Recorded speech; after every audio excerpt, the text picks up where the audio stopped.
Hi there. Welcome to this video on domain-driven design, or DDD. It's a software design approach that helps us write code that actually makes sense to both developers and business experts. Let's explore how. Domain-driven design, or DDD, is a software design approach. It helps developers build systems that reflect real business processes. The domain is the area of the business the software is for, like healthcare, e-commerce, education, or finance. Instead of starting with database tables, screens, or user interface design, DDD encourages you to start by understanding the business logic, what the business does, how it works, and what rules it follows. Let's take an example.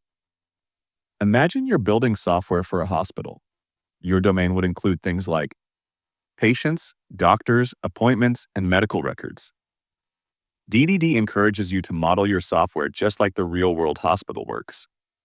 Now, why DDD matter? And why not just start coding? Because without understanding the business, software quickly becomes confusing. Developers often use terms the business doesn't understand. And as a result, making changes becomes harder and bugs become more common.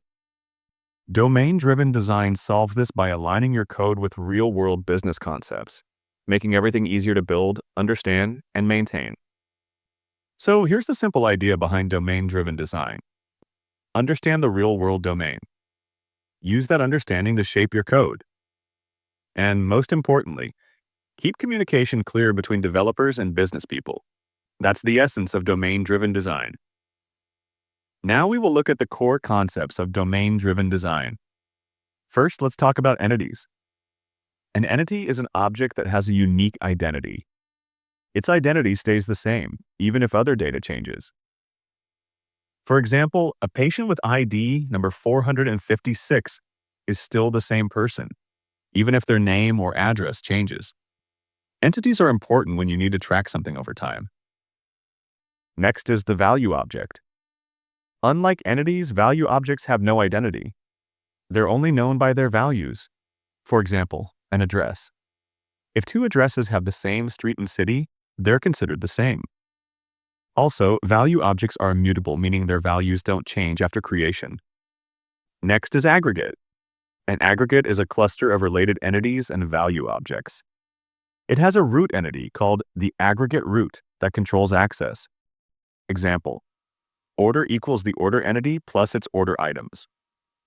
You always modify order items through the order, not directly. Next is repository. A repository is like a data gateway in domain-driven design. It hides the complex details of how data is stored and retrieved. Instead of writing SQL queries directly, you use methods like patient repository, .get by ID 456. This simply returns the patient with ID 456. No need to know where or how the data is stored. Repositories help keep your code clean, testable, and focused on business logic, not database code. Next is domain service. Sometimes business logic doesn't belong to any specific entity. In those cases, we use a domain service. It holds business rules that don't fit inside a single object. For example, discount service calculate discount and pass order history. Here, the logic to calculate a discount depends on the order history, not just one order or one customer. Domain services help keep your entities focused and your business logic well organized. Next is ubiquitous language. Now, this is really important. Speak one language and avoid confusion. In domain-driven design, developers and business people should use the same terms for everything. This shared vocabulary is called ubiquitous language. For example, instead of calling something schedule event in code, just call it what the business calls it, an appointment. Use the same words in your code, your diagrams, and your meetings. That way, everyone stays on the same page always. Now, why should you use domain-driven design? Let's break it down. First, clear code and communication. DDD helps you write code that's easy to read and easy to explain. Business experts can actually understand what the code is doing, so developers don't have to translate business rules anymore. Second, flexible and scalable design. DDD is great for large and complex systems. It allows teams to work independently on different parts of the system, called bounded contexts. That means your code is more organized and easier to change.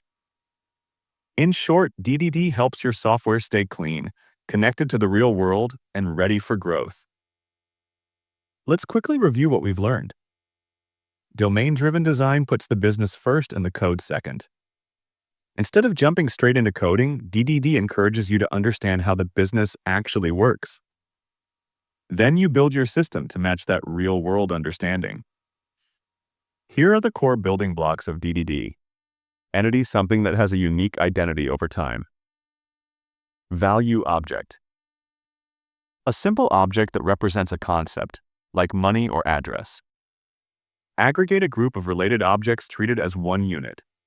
Repository, a way to access and store entities, without writing SQL directly.